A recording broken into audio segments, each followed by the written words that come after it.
નમસ્કાર. ચાલો આજે આપણે 10 દિવસીય વિપસ્સના શિબિરના એક ખૂબ જ ઊંડાણપૂર્વકના પ્રવચનનું વિશ્લેષણ કરીએ. આમાં આપણે ખાસ કરીને શિબિરના અંતિમ દિવસો અને મનમાં ગહન પરિવર્તન લાવવા માટે જે માનસિક સાધનોની જરૂર પડે છે તેના પર ધ્યાન આપીશું. તો આજે આપણે શું જોવાના છીએ?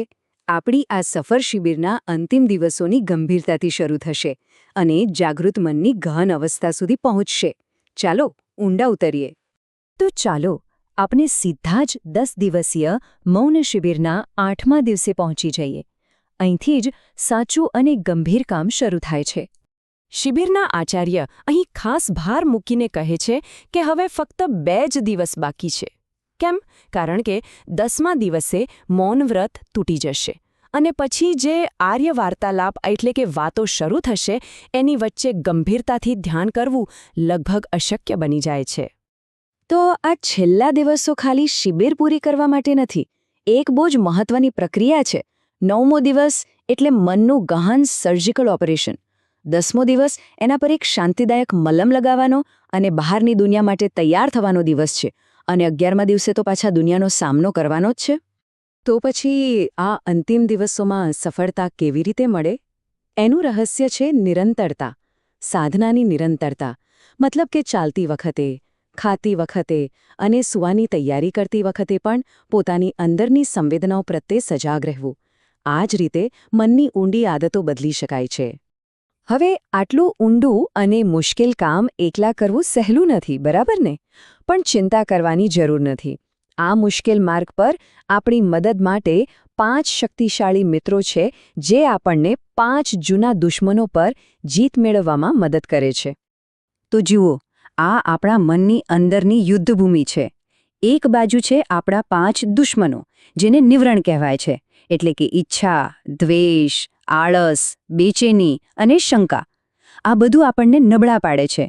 અને બીજી બાજુ છે આપણા 5 મિત્રો, જેને બળ કહેવાય છે.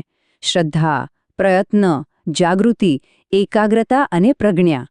આ શક્તિઓ આપણને મજબૂત બનાવે છે. પણ અહીં એક બહુ મોટો અને મહત્વનો સવાલ છે. શું થાય જો આ 5 શક્તિશાળી મિત્રો જ આંધળા બની જાય? કારણ કે જો તેમને પ્રજ્ઞા એટલે કે સાચી સમજણનું માર્ગદર્શન ન મળે તો આ મિત્રો જ આપણા સૌથી મોટા દુશ્મન બની શકે છે. ચાલો આ વાતને વધુ સારી રીતે સમજીએ. આપણે સૌથી સામાન્ય ભૂલથી શરૂઆત કરીશું અને એ છે અંધભક્તિની જાળ. આપણો પહેલો મિત્ર શ્રદ્ધા ક્યારે શત્રુ બની જાય છે એ જોઈએ. જુઓ, શ્રદ્ધા એટલે કે શ્રદ્ધા ખૂબ જ જરૂરી છે. એના વગર તો આપણે આ માર્ગ પર એક ડગલું પણ ન માંડી શકીએ. શ્રદ્ધા આપણા પગ જેવી છે, પણ પ્રજ્ઞા એ આંખો છે. જો પગ હોય પણ આંખો ન હોય તો એ શ્રદ્ધા અંધભક્તિ બની જાય છે. અને અંધભક્તિ એક બહુ મોટો દુશ્મન છે. આને સમજવા માટે એક સરસ ઉદાહરણ છે. 2 ભાઈઓ છે, બંને પોતાને રામના પરમ ભક્ત માને છે અને લડી રહ્યા છે. શેના માટે? થોડીક ઇંચ જમીન માટે. એ રામના ભક્તો જે રામે પોતાના ભાઈ માટે આખું રાજ્ય છોડી દીધું હતું. કેવી વિચિત્ર વાત છે, નહીં? તો આમાંથી શું સમજાય છે? આ જ તો વિરોધાભાસ છે. આપણે એવા વ્યક્તિના ગુણોની ભક્તિ કરવાનો દાવો કરીએ છીએ, પણ એ જ ગુણો પોતાનામાં ઉતારવાની સહેજ પણ કોશિશ નથી કરતા. આવી ભક્તિ તો ખાલી પ્રદર્શન છે, સાધના નથી. એનાથી તો મૂળ હેતુ જ નાશ પામે છે. હવે એક સાચા સંતનું મન કેવું હોય એનું ઉદાહરણ જોઈએ. ઈસુ ખ્રિસ્તને યાદ કરો. જ્યારે તેમને ત્રાસ આપવામાં આવી રહ્યો હતો ત્યારે પણ એમના મનમાં ગુસ્સો કે દ્વેષનો છાંટો પણ નહોતો. એમના મનમાં હતું તો માત્ર પ્રેમ અને કરુણા. જે લોકો એમને દુઃખ આપી રહ્યા હતા એમના માટે પણ કરુણા. આ છે એક સાચા સંતનું મન. તો પછી સાચી ભક્તિ શું છે? એ કોઈને ઈશ્વરનો પુત્ર કે મહાન અવતાર કહેવાનું પ્રમાણપત્ર આપવા જેવું નથી.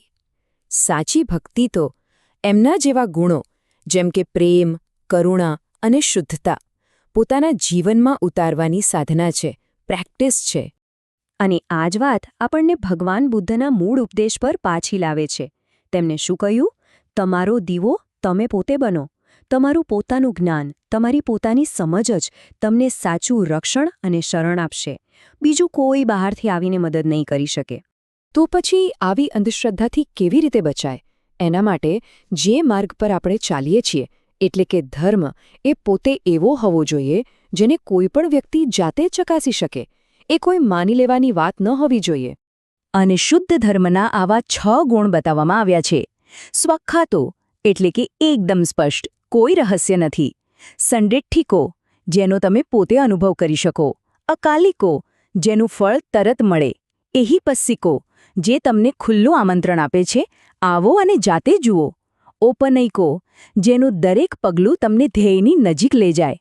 અને છેલ્લે પચ્ચત્તમ વેદિતબ્બો વિન્યુહી, કોઈ પણ સમજદાર વ્યક્તિ આનો સીધો અનુભવ કરી શકે છે. તો જેમ શ્રદ્ધાને પ્રજ્ઞાની આંખોની જરૂર છે, એમ જ આપણા બાકીના મિત્રોને પણ છે. ચાલો જોઈએ કેવી રીતે. જેમ કે પ્રયત્ન. જો આપણે સાચી સમજણ વગર એટલે કે અજ્ઞાનની ગાંઠ ખોલ્યા વિના મહેનત કરીએ તો એ બધી મહેનત નકામી છે. એવી જ રીતે જાગૃતિ. જો આપણી જાગૃતિ ફક્ત બહારની ક્રિયાઓ પર હોય પણ અંદરની શારીરિક સંવેદનાઓ પર ન હોય તો એ તો ઉપરછલ્લી જાગૃતિ કહેવાય. હવે આપણા છેલ્લા અને સૌથી મહત્વના મિત્ર પ્રજ્ઞા એટલે કે સાચી સમજને સમજવા માટે એક બહુ જ સુંદર વાર્તા છે. 2 ભાઈઓ અને તેમના વારસાની વાર્તા. વાર્તામાં એક ભાઈ પાસે હીરાની વીંટી હતી, જેના કારણે તે સુખમાં અત્યંત ખુશ અને દુઃખમાં ભાંગી પડતો હતો. જ્યારે બીજા ભાઈ પાસે એક સાદી ચાંદીની વીંટી હતી, જેના પર ફક્ત એક વાક્ય લખેલું હતું: આ પણ બદલાઈ જશે. અને આ જ સાચી પ્રજ્ઞા છે.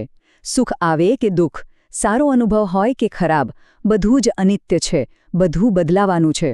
આ સમજ જ બુદ્ધ તરફથી મળેલો સાચો વારસો છે.